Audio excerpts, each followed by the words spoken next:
mohon maaf sebesar-besarnya kepada istri saya.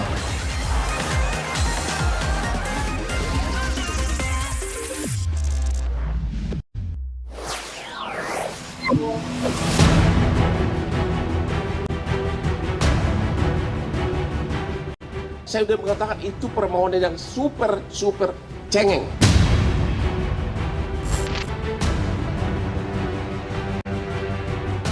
Jangan sampai nanti Bapak Hotman Paris menangis. Mungkin Pak Ganjar ngelawak tadi.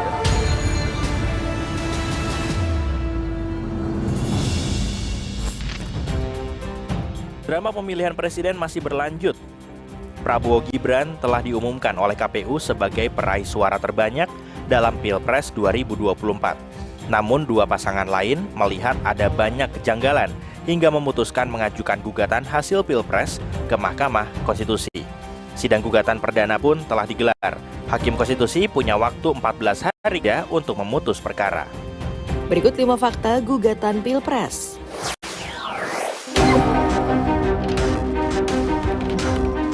Fakta 1, siapa yang menggugat dan isi gugatan Pilpres. 23 Maret 2024, tim pemenangan Ganjar Mahfud mendaftarkan gugatannya ke MK. TPN menyebut, dugaan kecurangan berawal dari nepotisme yang berujung penyalahgunaan kekuasaan. Ada diskualifikasi, kita juga memohon pemungutan suara ulang di seluruh TPS di Indonesia.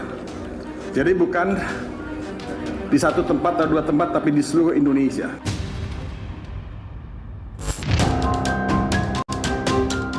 Tim Hukum Nasional pasangan Anies Muhaimin mendaftarkan gugatan dengan permintaan utama adalah Pilpres 2024 diulang tanpa diikuti Cawapres Gibran. Tentunya kami mengharapkan dilakukan pemungutan suara ulang tanpa diikutin oleh calon wakil presiden 002 yang saat ini. Fakta 2, polemik penggugat Pilpres versus tergugat. Sebagai tim hukum Prabowo Gibran, Hotman Paris Hutapea menyatakan permohonan Timnas Amin ke MK sebagai permohonan cengeng. Menurut Hotman, tim Anies Muhaimin seharusnya sudah mengakui legalitas Gibran karena sebelumnya tidak pernah mempermasalahkan saat pengundian nomor urut dan saat debat. Yaitu waktu pemberian nomor malam, mereka benar-benar ceria kan? Ya ceria, dan ada Gibran di situ. Sama sekali tidak dikatakan tidak sah. Kalau Hotman di situ pasti dibilang tidak sah. Kemudian waktu debat nggak ada sama sekali. Sekarang kok KPU dipersalahkan, tidak memenuhi syarat. Jadi itu udah benar-benar, saya udah mengatakan itu permohonan yang super cengeng.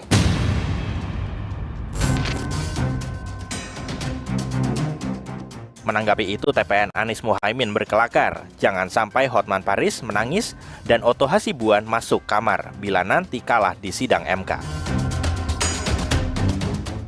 Kami berharap jangan sampai nanti Bapak Hotman Paris menangis dan Bapak Otto Hasibuan masuk kamar nggak keluar-keluar lagi karena kalah di sidang sengketa Pilpres di MK.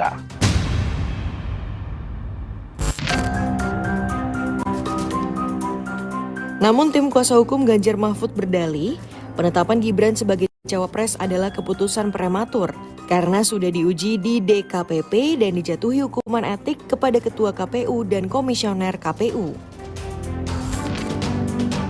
Namun Gibran justru menyebut Ganjar Pranowo tengah melawak karena menulis perolehan suara Prabowo Gibran di seluruh TPS adalah 0. Saya nggak ngerti maksudnya itu apa itu maksudnya. Mungkin Pak ngelawak tadi ya.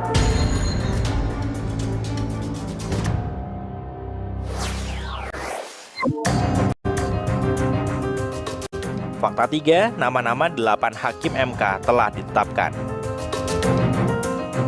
Suhartoyo, Guntur Hamzah, Eni Nurbanisi, Saldi Isra, Daniel Yusmik Foek, Arif Hidayat, Ridwan Mansur, hingga Arsul Sani adalah nama hakim memimpin sidang sengketa Pilpres 2024. Yang jadi pertanyaan publik adalah soal posisi Paman Gibran. Anwar Usman di sidang gugatan. Namun semua telah terjawab di sidang perdana. Anwar Usman tidak terlibat dalam sidang sengketa Pilpres.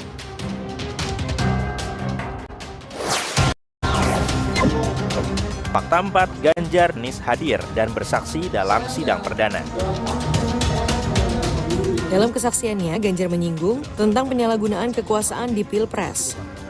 Saat pemerintah menggunakan segala sumber daya negara untuk mendukung kandidat tertentu, saat aparat keamanan digunakan untuk membela kepentingan politik pribadi, maka itulah saat bagi kita bersikap tegas bahwa kita menolak semua bentuk intimidasi dan penindasan. Pengaruh kekuasaan di Pilpres juga disinggung Anies dalam kesaksiannya. Anies menyesalkan adanya intervensi kekuasaan yang seharusnya tidak terjadi. Serta penyalahgunaan bantuan-bantuan dari negara, bantuan sosial yang sejatinya diperuntukkan untuk kesehatan rakyat, malah dijadikan sebagai alat transaksional untuk memenangkan salah satu calon.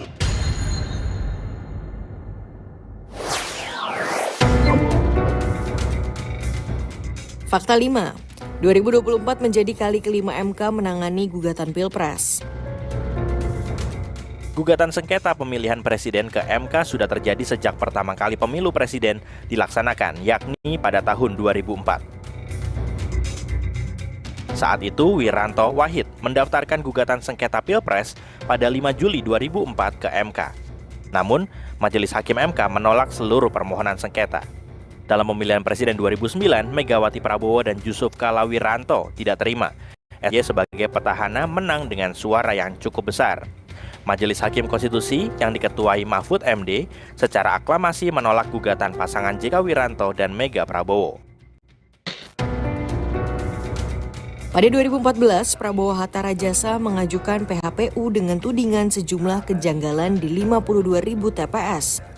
Lagi-lagi MK menolak seluruh gugatan PHPU kubu Prabowo karena tidak terbukti ada kecurangan Pilpres 2014 yang masif, sistematis, dan juga terstruktur. Pada 2019, BPN Prabowo Sandiaga juga sempat mengajukan gugatan sengketa PHPU ke MK. MK pun memutuskan menolak seluruh gugatan perselisihan Pilpres 2019.